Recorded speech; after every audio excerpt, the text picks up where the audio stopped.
What's up, everybody? Welcome to the Unfiltered Truth. I'm your host. My name is Phil Robinson. Today is another one of these special days, another one of these press conferences announcing a new hire of a general manager and a head coach.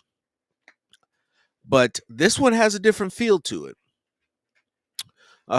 This one definitely has a different feel to it. What's happening, my man? I'm gonna wait a couple more minutes. Let some more people pile into the chat room here. Give everybody a chance to show up. Dun dun dun Raiders. Seabass. It's a new day. Yes, it is. Mr. Evans. I'm good. I'm good. I'm good. I'm great. A lot of focus on the Raiders often try to win press conferences, and I really don't feel like with this particular press conference, aside from thumbing their nose at the NFL, who wouldn't like any news to be broken before the Super Bowl because they don't want to detract away from the Super Bowl itself. This is a big deal. This is shaking up the whole NFL landscape. It's breaking up key elements of the Patriots organization. Bill Belichick is getting up there in age. Is he going to want to stick around and rebuild this thing out as over the course of the next couple years?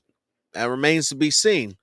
He's currently got a son working with him, so maybe he does. But this is the Raiders show tonight, and I could care less about what the Patriots do and care everything about what the Raiders do. Tian was good.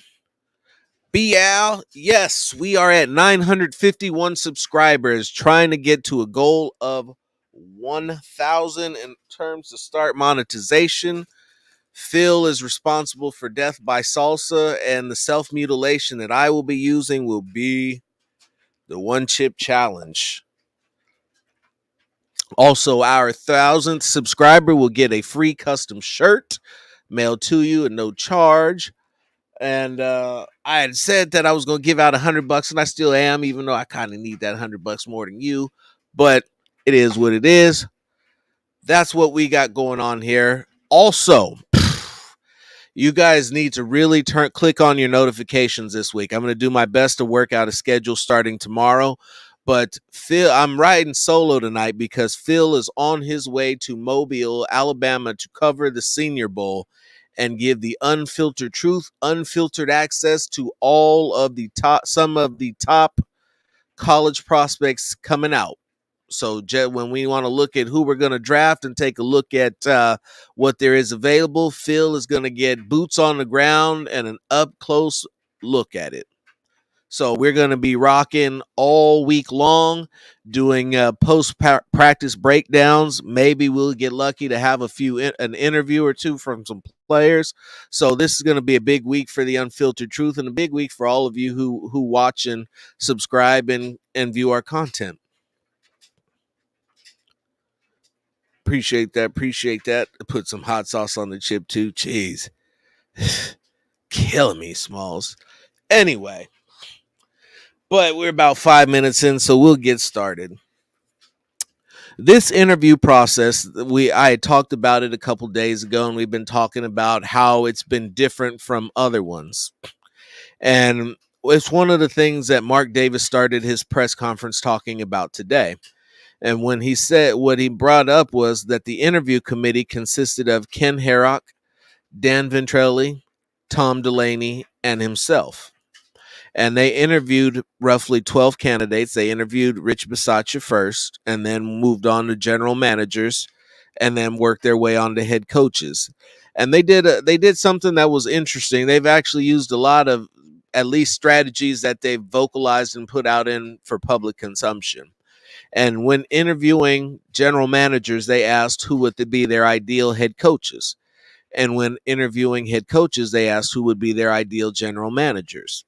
And so with that being said, obviously, McDaniels and Ziegler have a relationship going all the way back to college together.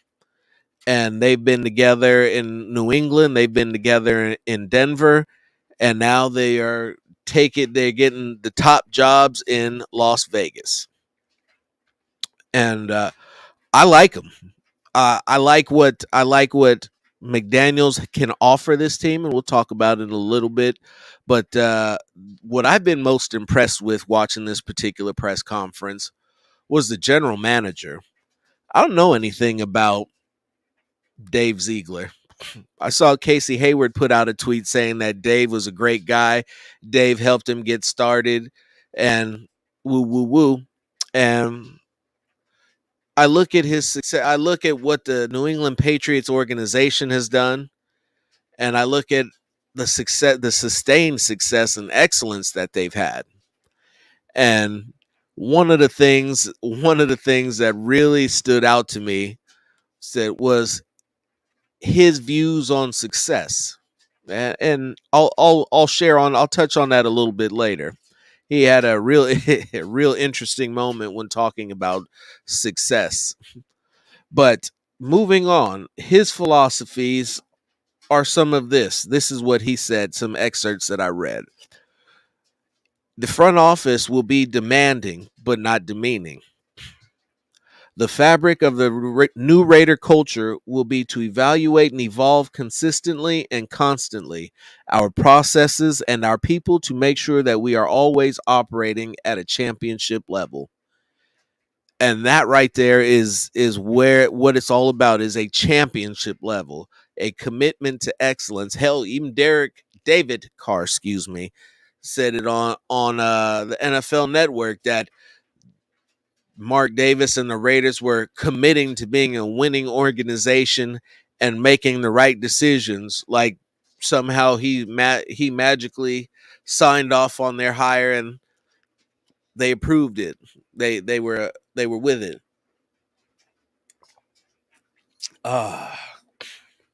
Which was funny. When they introduced Josh McDaniels, we'll come back to Ziegler because there's a lot going on here. When they got to Ziegler, Ziegler had a couple of opening lines that I really liked, and the first one was being that he was going to be himself, that he loves everything about this game, and loving football was a magical grading criteria around here with what we use for players. It didn't really apply it to coaches, or at least it was never questioned when it was applied to the coach. But here, McDaniels lets you know that he loves every film watching, practice, games, winning, losing, learns a lot, knows that you can learn from losing. We're going to build a culture that is sustained by high character people. We want a football team that's explosive, that can adapt in today's NFL. This is what we are missing. Absolutely. Adaptation is everything. Every week when you're watching a game and you're looking at the plays and you say that you can call the play from your couch, you know what the Raiders are going to run. That's called a lack of adaptation, because I'm willing to bet that if you could call that from your house, from your couch, there's a guy somewhere who's getting paid at least 500,000 to be able to come up with that very same thing that you can.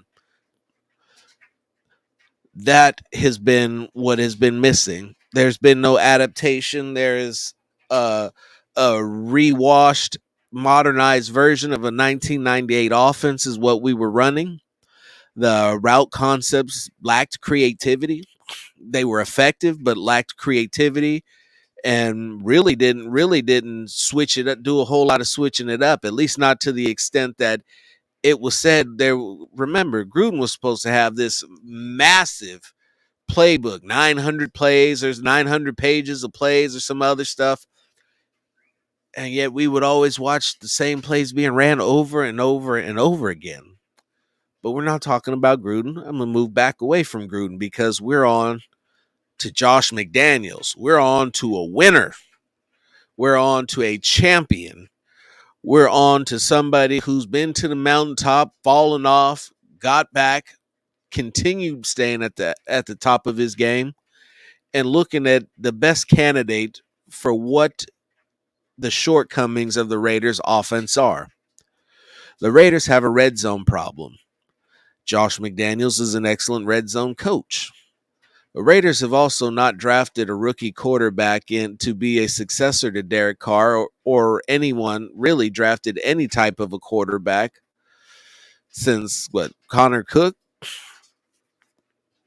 And that's because primarily they haven't had anybody who could develop a quarterback. And that's kind of been their Achilles heel throughout their entire time as an organization, is that they had to bring a quarterback in because they just don't have the capacity to be able to develop one. But Josh McDaniels just had Mac Jones playing at a level that was equal or greater to Derek. So now we can no longer hold that argument or use that argument or cause for concern. Who do we get? At this point, anybody would be on the table.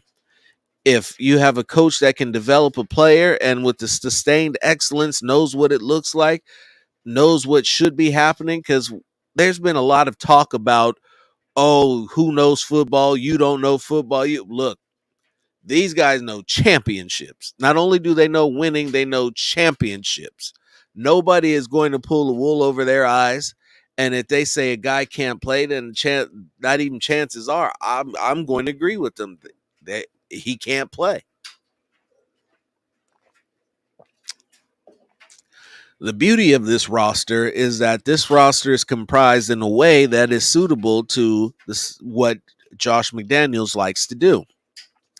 The slot receiver typically receives a large volume of targets. So if you think you've seen a lot of Hunter Renfrow right now, you're going to see at least another 30 to 50 more targets a year for Hunter Renfrow. Hunter Renfrow is about to become every bit the star that Wes Welker or Julian Edelman ever was. Every bit. Especially the way that McDaniels uses the slot receivers and the route concepts and the way that he utilizes other routes to clear out space. I was watching the playoffs, and one of the things that I noticed that I had begun to notice, but it really stood out to me about the way the Chiefs utilized Tyreek Hill, is that they force him to run sprints with other players against other players. It's just not always in a vertical line. Sometimes he'll get to an area, turn, and sprint straight across the field. And in the 53 and a half yards wide that the field is, he will eventually lose his defender because his defender won't be able to keep up. And that's how he ends up with so much space. In this particular offense, what we saw with Gruden, you just had Henry Ruggs pretty much running streaks, a post, and other players running deep overs. And not a whole lot of clear outs. At least if there was, the clear out never got the ball unless it was the check down. McDaniels has been putting up points and yards his entire offensive coordinating career. And that is what we need, between scoring in the red zone and scoring 7 instead of 3. Because touchdowns were at a premium this year. Daniel Carlson got a fat raise because he kicked an awful lot of short yardage field goals, and that needs to change. The Raiders are not going to beat these teams that you've seen in the playoffs without being able to put 7s on the board instead of 3.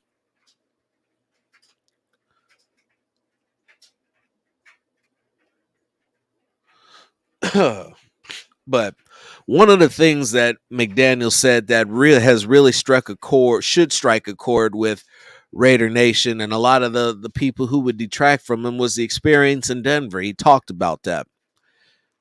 The last 10 to 12 years, I've really had an opportunity to grow as a person, as a coach, as a man, and try to figure out, after my experiences in St. Louis, who I am, how I wanted to be defined in my career, what I wanted to represent, and how I would lead the next time if I got another opportunity to be a head coach. When I went to Denver, I knew a little football. I didn't know people and how important that aspect of the process and maintaining the culture and building the team was.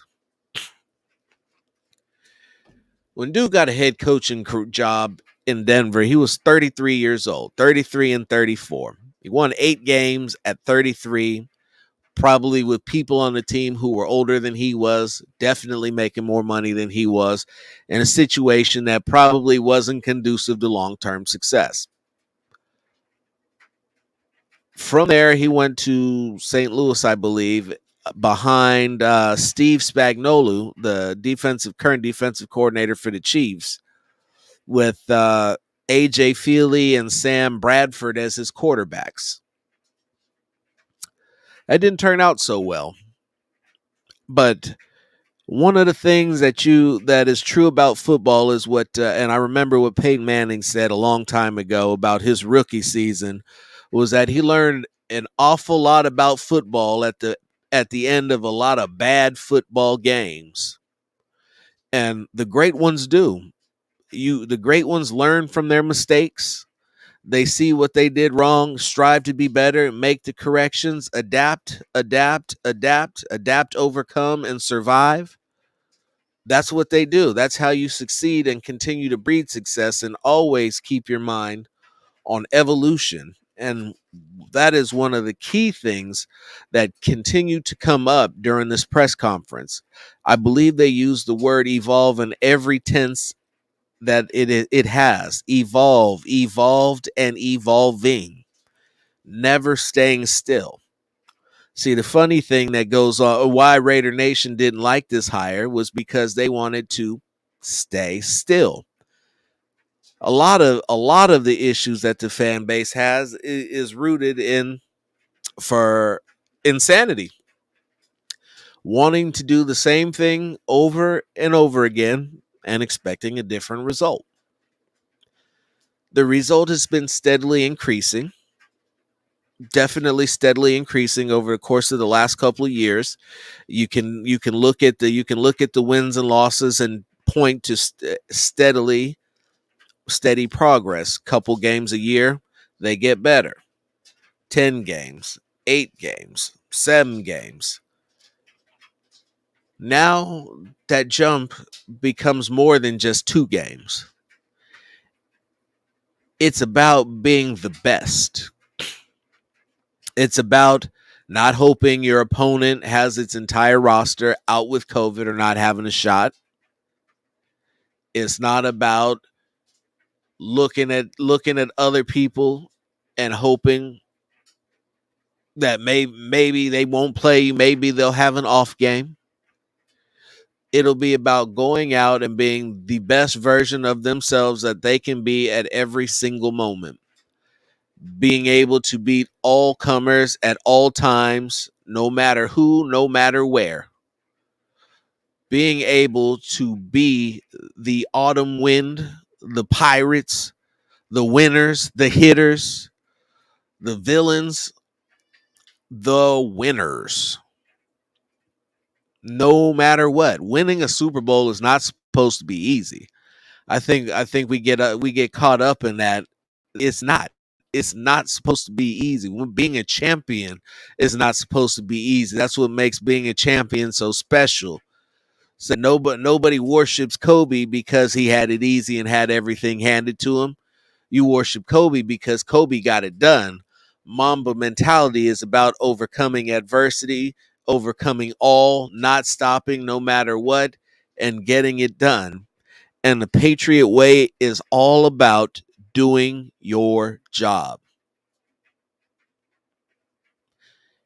Everybody must do their job. From the general manager, from the owner, all the way down to the towel boy. Everybody must do their job. The guy putting the lines in got to keep them straight. Everybody must do their job.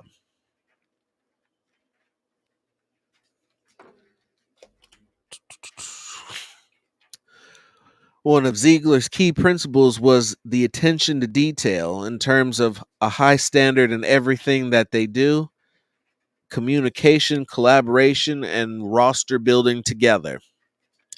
The Patriot way is not strived in bringing in expensive free agents.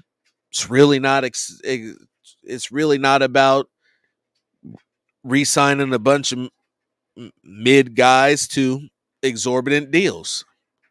Said it's about maintaining a consistent stream of talent, incoming and outgoing, to can be able to maintain a standard of excellence that is championship worthy. And if that's what Ziegler and McDaniels are going to bring to this organization, then Raider Nation should be thrilled, should be proud. This should be everything that we've been told we've been waiting for. Mark Davis has gone to great lengths to take the team that was in Oakland with no leadership, no talent, no stadium, not making any money, just the team that we loved, into one of NFL's power force franchises all over again. To the respect that Raiders deserve, that Raiders had, and that the Raiders will have again. For those who still aren't sold on this particular hire, I just suggest adopting a wait and see approach. Said there's a lot that needs to be done. They're in a great spot. They made the playoffs last year. This season, one of the best things that I saw about this press conference was the look on Ziegler's face while he was trying to say with a straight face that the Raiders had a good season because they made the playoffs. He looked like he probably might choke on the words that he was saying. It was lip service if I've ever seen it, and it was clear that he did not value making the playoffs in the same breath as with the same measure of success as what the Patriot standard is. And I'm more than okay with that. For everybody who wants to just win, baby, you should be more than okay with that. Because if your general manager is focused on winning the Super Bowl and nothing else, not winning the Super Bowl is considered not having success. Sooner than later, we are going to get to where it is that we want to be as an organization and as a franchise. Completely unimpressed. Wasn't it incredible? Yeah, playoffs. Okay. Yeah, you get really did something great here. Playoffs. We're gonna have to playoffs. But to be fair to the team, and this is coming from Ziegler, of course, and the guys on the team, I think there's still a self-scouting evaluation period that I have to go through with our staff here, with Josh, to really understand how all the pieces fit.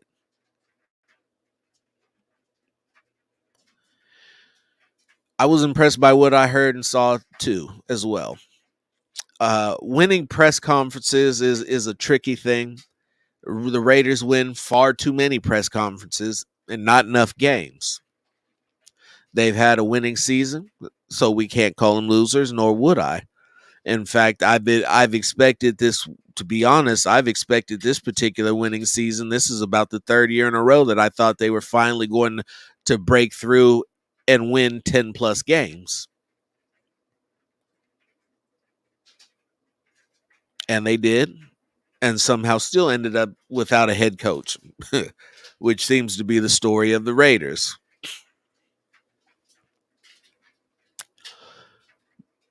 But for everything that we've heard, for everything that we've seen, and I can tell you honestly, I've been a critic of Mark Davis to some of the things that he's done. But when you look at the grand scheme of things and where this team was when he took over as the owner, compared to where this team is now and the strides that they've made, he has continued to improve the franchise and not make the same mistake twice.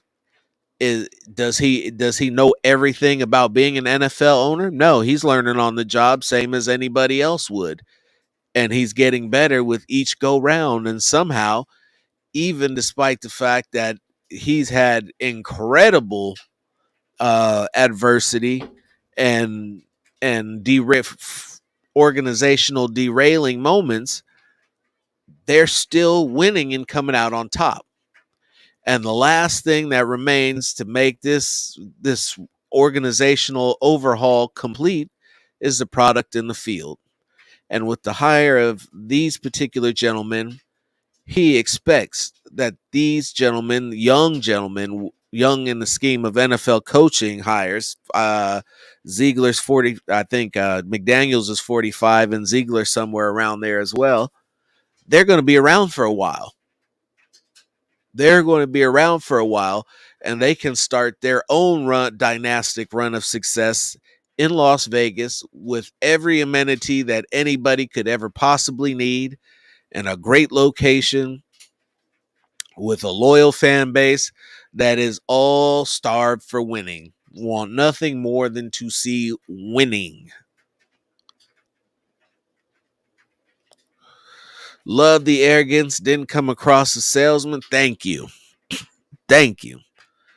Said I'm not lip service is so tiring. You've seen so much of it, Raider Nation, and you deserve better.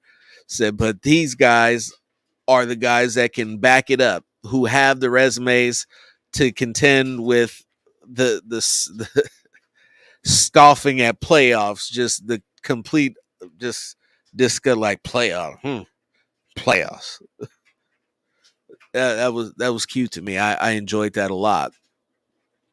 But I've been talking for about a half hour. There's 67 people in the comments section. Talk to me. I talk back.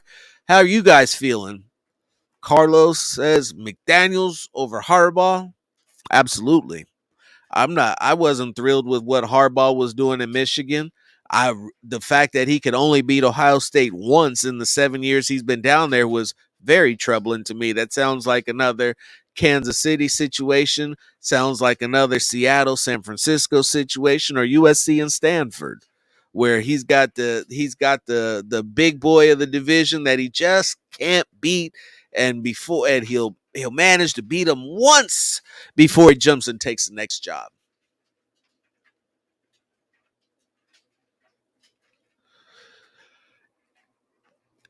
It definitely is a great start.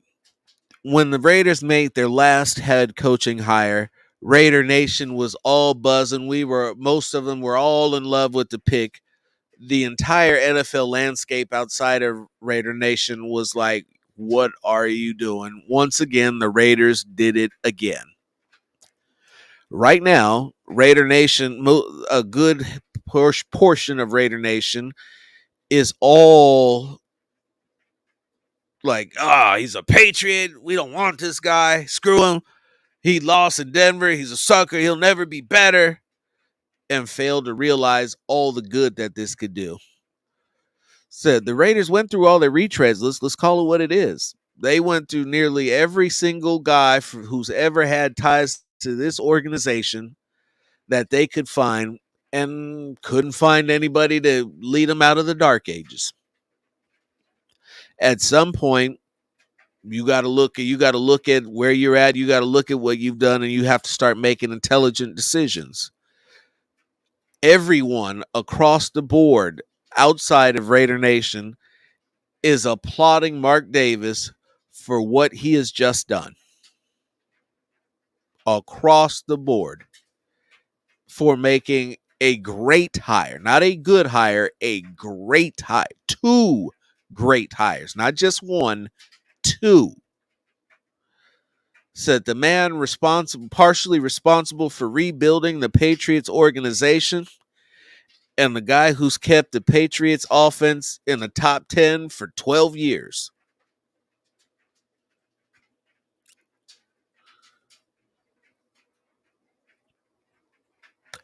Uh,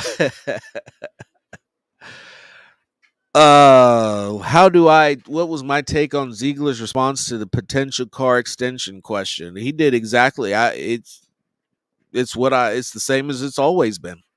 I've been saying for about a week or so now that Carr's going to, not maybe not a week, but a couple of days for sure, a couple of shows, that Carr's going to play out the final year of his contract.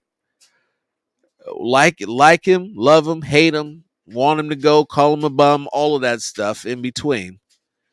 The level of production you're getting for $19 million at the QB position is an absolute steal in this league. Carr is playing over his payment, and if to make him play at 19 million is a smart, shrewd move. If he doesn't want to, you move on. Is he going to get an extension? You have to see how he does in the system. It was an honest answer. I could take it a billion different ways, but I'll keep it 50-50 down the fairway. You have to evaluate everyone in terms of how they fit your system and what you do. There are a lot of similarities, so a lot of the players that they have will work. Alex Leatherwood should be on notice. They're not going to put up with guys who can't play just because they get paid a lot of money or were drafted high. If you can't play, you will find yourself on the bench very and out of Las Vegas very quickly. That's for sure. The scholarship era is gone. Ain't nobody staying on scholarship anymore. They will find a creative way to get rid of your contract or pay you out if they got to string it out so that it doesn't count. They can get the most possible cap flexibility and move on. They do not give out top dollar deals regularly.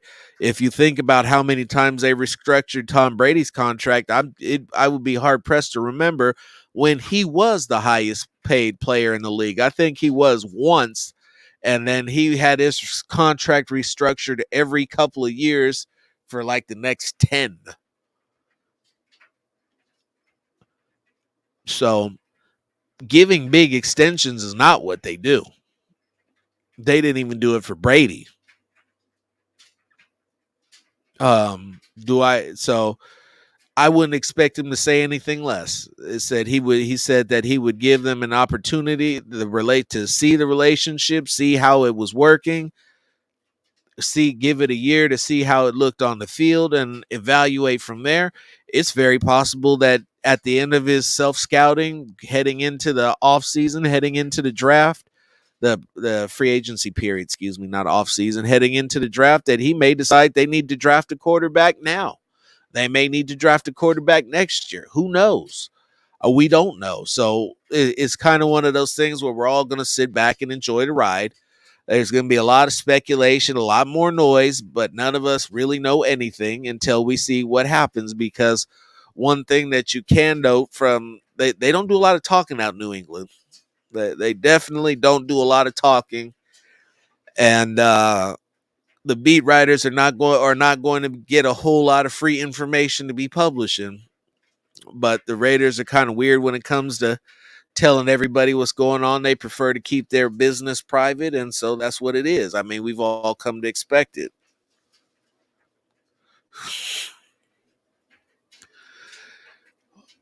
So is it 51% Ziegler and 49%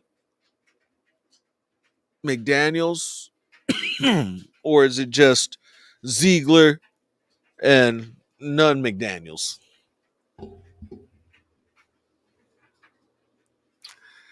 It's a funny thing to say. I find it comical.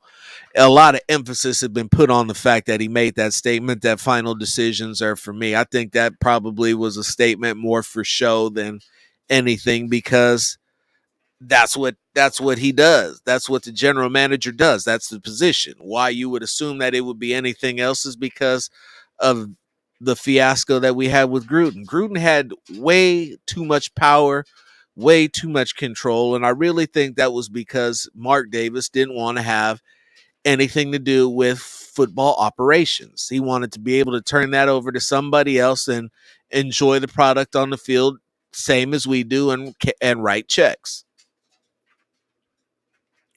Yo, yo, Young's down in the house. Uh, Carr agent won't let him in the building unless he has an extension or trade him. That would be smart. That would be what a good agent would tell him, and he wouldn't be signing an extension without a no trade clause. Straight up. Said he would he I my client won't play for less than $35 million a year with a no trade clause and a, say 3 to 4 year extension. He's been a cornerstone of this franchise no matter what's been thrown at him, no matter how many pieces coming and going. 6 head coaches, 5 offensive coordinators, 2 interims, a partridge in a pear tree. I mean, he done had it all. He done seen feast or famine, the Great Flood, Noah's Ark, all of it. He done seen it all.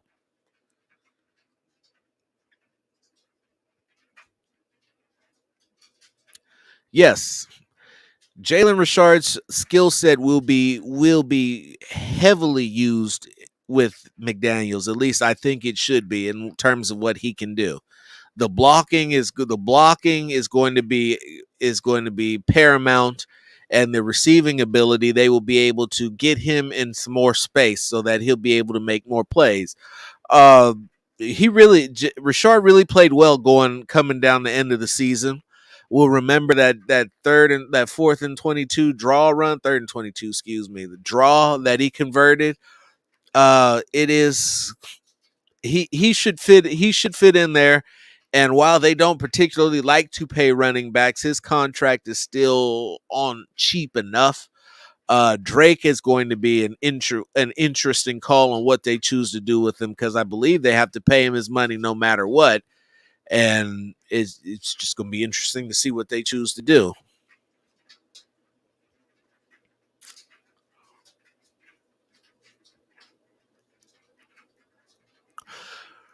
Um,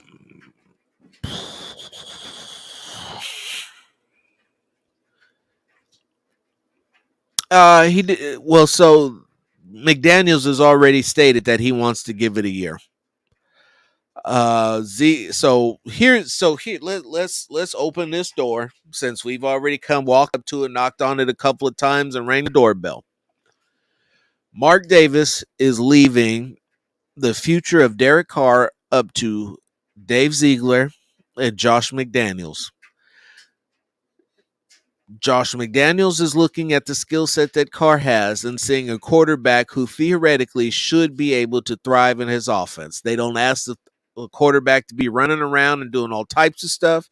They ask it's predicated on reading the defense and making quick decisions and accurate throws to get the ball to the receiver.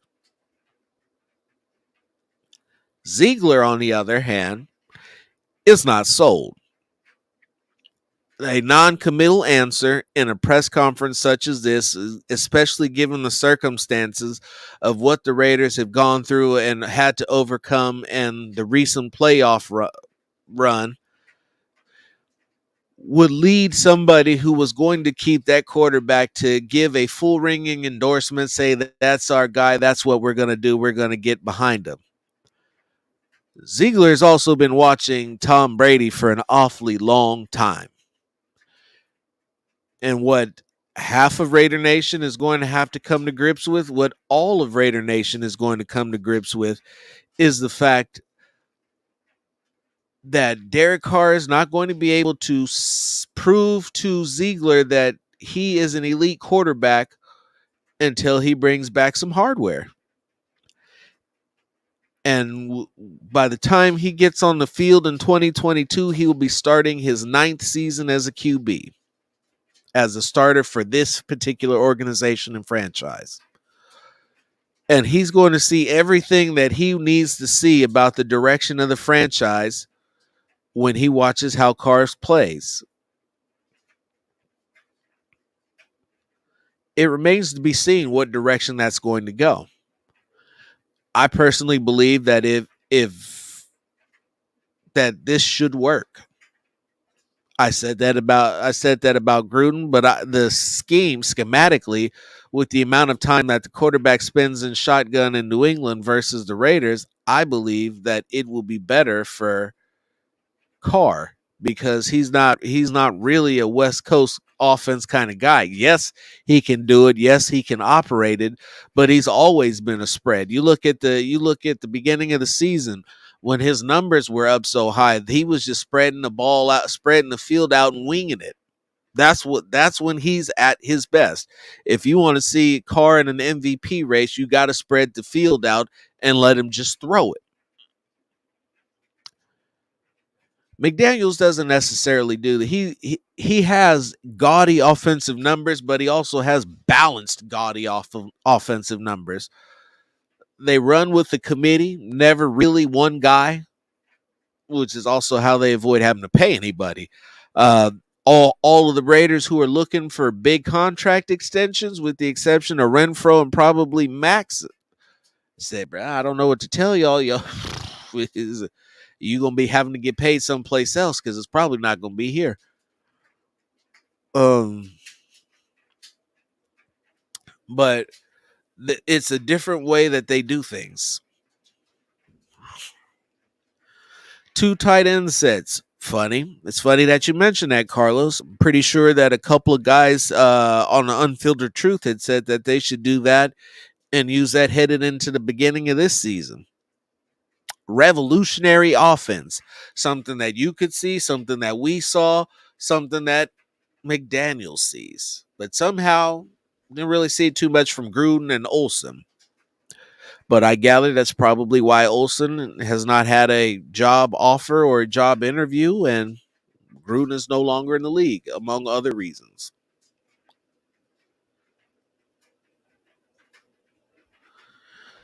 What can be done about bad contracts?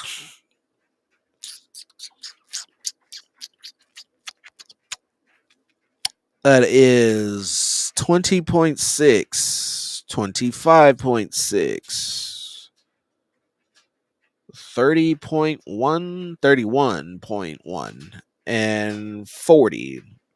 That is $40 million that you need to grab a bib, a big old steak knife, and a fork. Because you're going to have to sit down and eat all of it. Eat it. Just all of it. And it's at a point with Littleton, Nassib, Kiwakowski you could get past, but with Littleton and Nassib, you could cut them after June 1st, but all of that money that you save against this cap will be rolled over to next year's cap. So honestly, it would be better to just digest it all right now and take the hit and get it off the books so that you can have more money available next season. Clee, it's the last year of his deal. So at the end of this year, you can cut. He's not getting his 5th-year extension. This will be his 4th year. So at the end of this year, 2022, you'll be able to cut him and save money.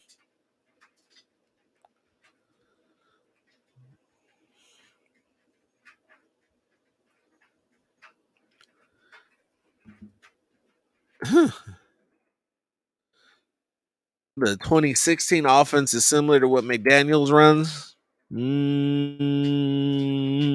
Close, without a second tight end. uh, it's important to notice that he didn't really have that. We all look back at the Gronk and Aaron Hernandez combination, but McDaniel's only had him 1 year, and that was his first year. And then, well, you know what happened. Real quick, there's 86 people in the chat. There's only 2 likes and a love. Give you boys some love. Come on, I'm trying here. I'm here by myself. I'm bringing you this glorious Raider news. We're keeping it straight down the fairway, not getting one way, too high, too low. Just keeping it real smooth. Get your boy, get a like, subscribe, click the notifications, tell a friend, watch the Unfiltered Truth.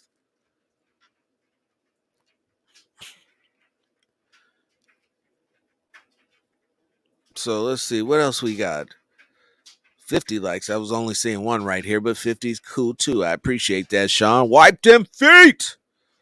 So what else? What else y'all got? I'm sitting here. Said I've seen a bunch of thumbs up. How's everybody feeling? Talk to me. I talk back.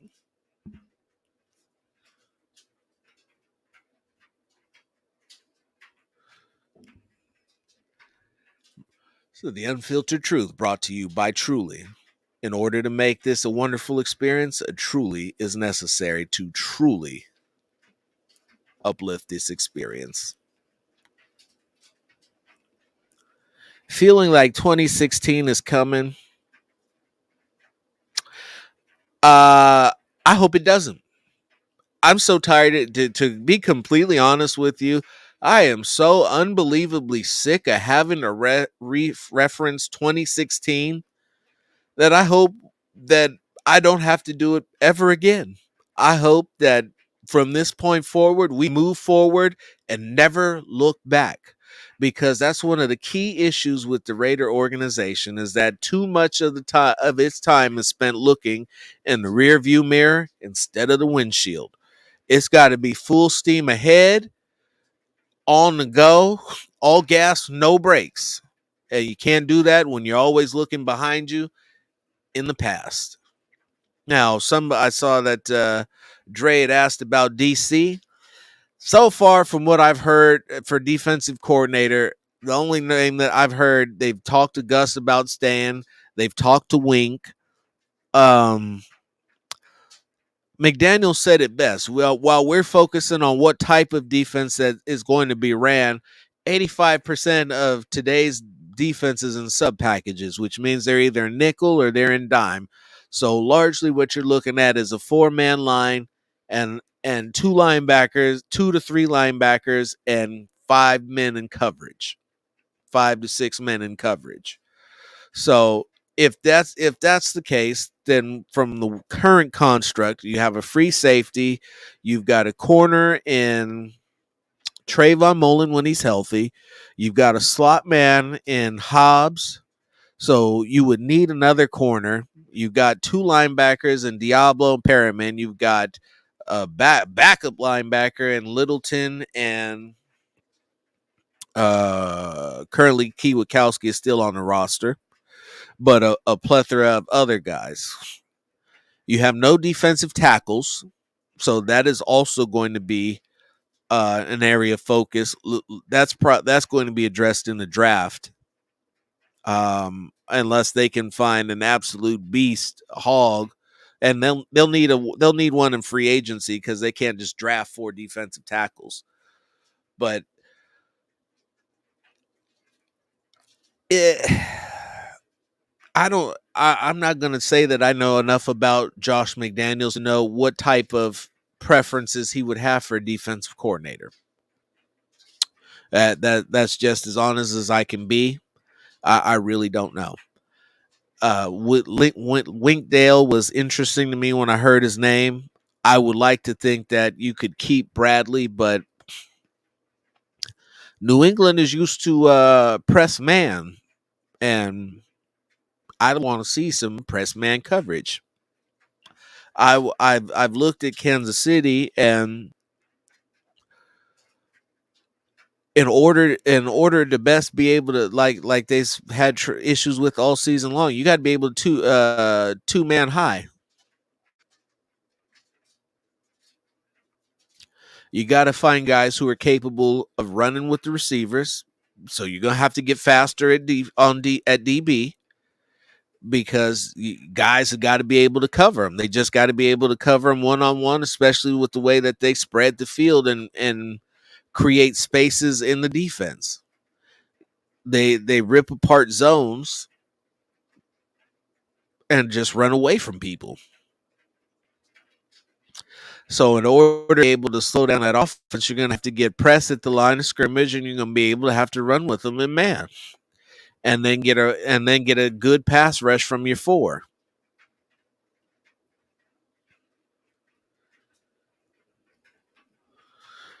Raiders need to go all in for Russell Wilson, trade Carr, and 2 first-round picks.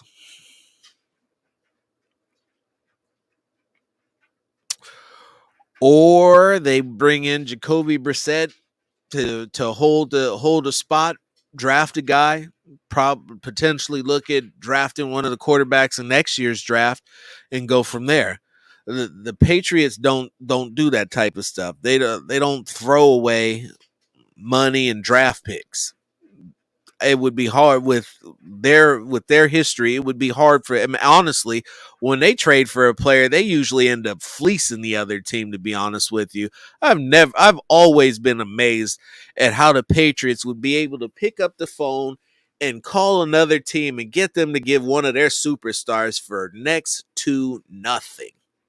Fourth round pick, fifth round pick, sixth round pick. It's like, how in the hell are they making this happen like this? I couldn't trade a guy to save his own life. But the Patriots would get you to give them a guy for a bag of balls. It's crazy.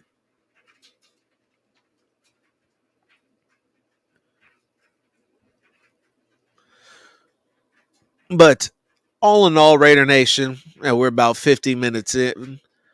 This was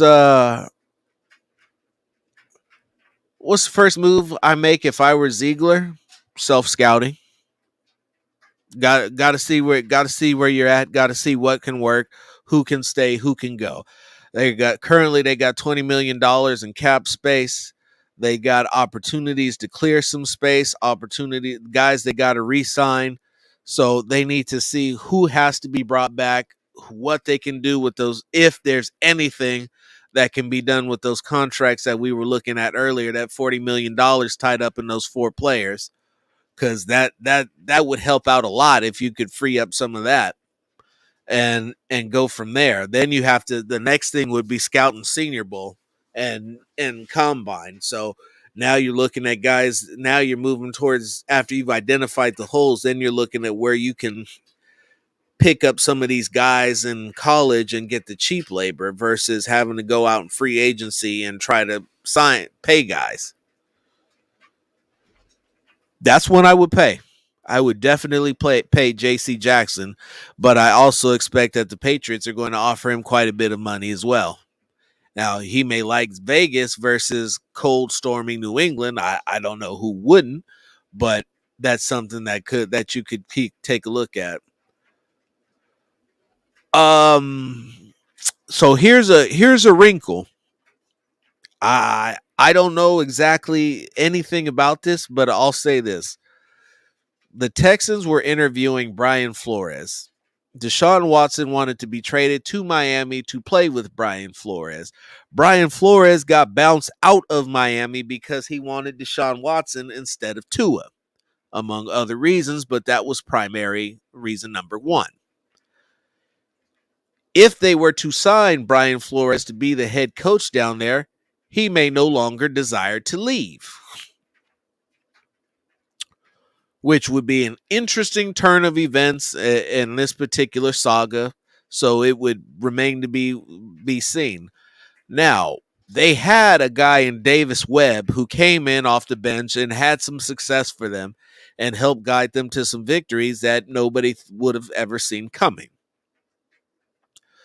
Can we steal them, Watson, from the Texans?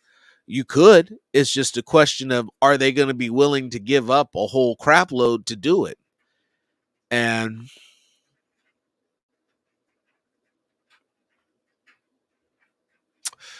the allure of Josh McDaniels, a fresh start, a better organization predicated off winning with weapons, playoff roster.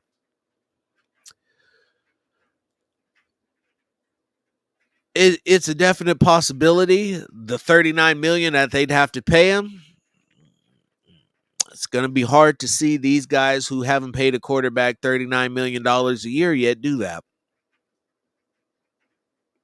It would be hard to see them do that.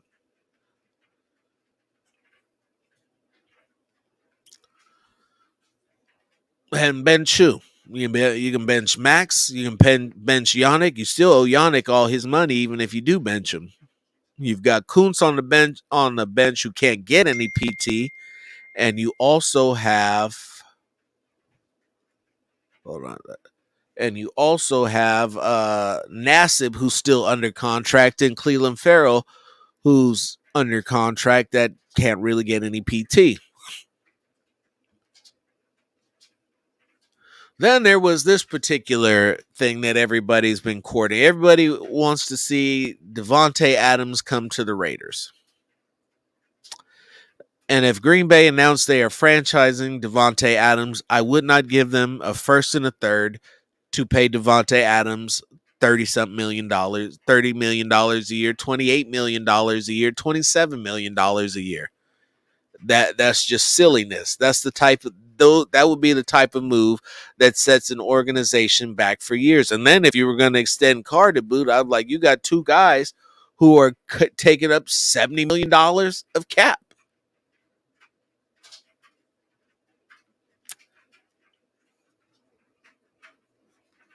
Thank you. That would just be silly, bro. That ship has sailed. I don't even think. I think that that would probably be one that Mark Davis would step in and say, "Nah, bro, find somebody else." Morgan Moses will work if you have to pay Alex Kappa, but not. We don't need to bring Trent Brown back to Vegas. The only people who would be happy to see Trent Brown is the strippers and the buffet guys.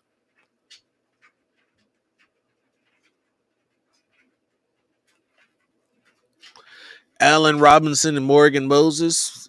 With Adams money, you could probably get J.C. Jackson and Morgan Moses.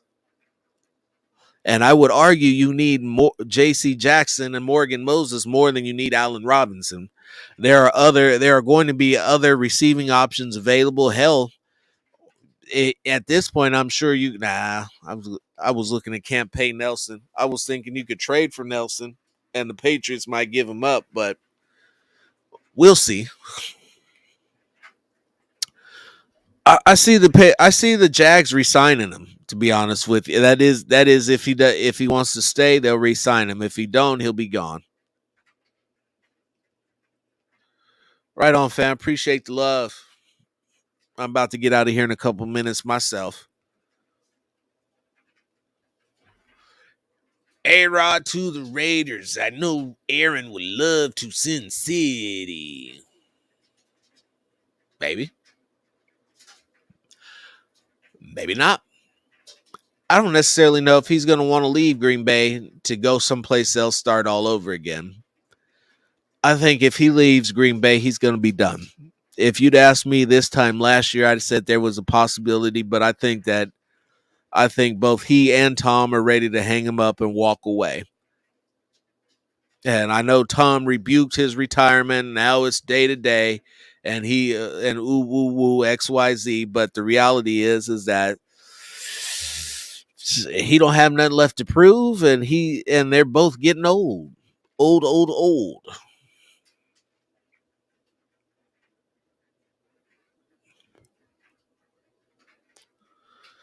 Who do you think our OC and DC will be? I said earlier I have no idea who the DC will be. And as for the OC, I pray to God it's not Bill O'Brien. I just hope that it's not. I would think that whoever it was that was going to be the OC would be somebody who was already working with Daniels and looking to get a promotion. The way that these things kind of work when you poach somebody from another team's organization is that you hire one guy, and as part of his staff, that one guy takes four or five other guys that were crucial to what they had going on there, which is why I felt like it would have been such a good idea to steal from the Chiefs organization, because they're winning, they're what they're doing on offense and what they're just overall has been so crazy that the only team that's had more success recently than they have would be the Patriots. So it comes full circle, and Mark Davis went out and hired the best guys he could find, and he looked hard. And Josh McDaniels and Dave Ziegler are the best coaches for the best organization, so that we can get back to winning. We can get back to a commitment to excellence, and all we can hear instead of talking about stats is just win. So once again, tune in, please. I see 70 people in here. Please like, subscribe, tell a friend. and click on your notifications, because tomorrow we start our Senior Bowl coverage. Jones will be out in Mobile. I'll be at home doing my thing, watching practices, and we'll compare notes and we'll go through there and we'll do that. We're still trying to get over 1,000 subscriptions. Like I said, we got the One Chip Challenge, Death by Salsa, free merch, and a lot of other things that we're working on, trying to get over that 1,000 subscriber threshold so we can start the USC channel, the Fight On, and do a little and broaden out and do some other things. BL says this. Kevin, we appreciate you too. Thank you for tuning in. And for those who don't necessarily like everything that I've had to say, just I'll ask, give me a chance. Said keep watching. Eventually, somewhere we'll find common ground and we'll be able to work it out. Says being a fan of a sports team isn't a fight. There isn't one single right answer, one single wrong answer. But we are all about the shield, because the shield is what it's all about. No one person, coach, fan, owner, player is bigger than the organization. So, Raider Nation, we got our coach, Josh McDaniels. We got our GM, Dave Ziegler. And I am out.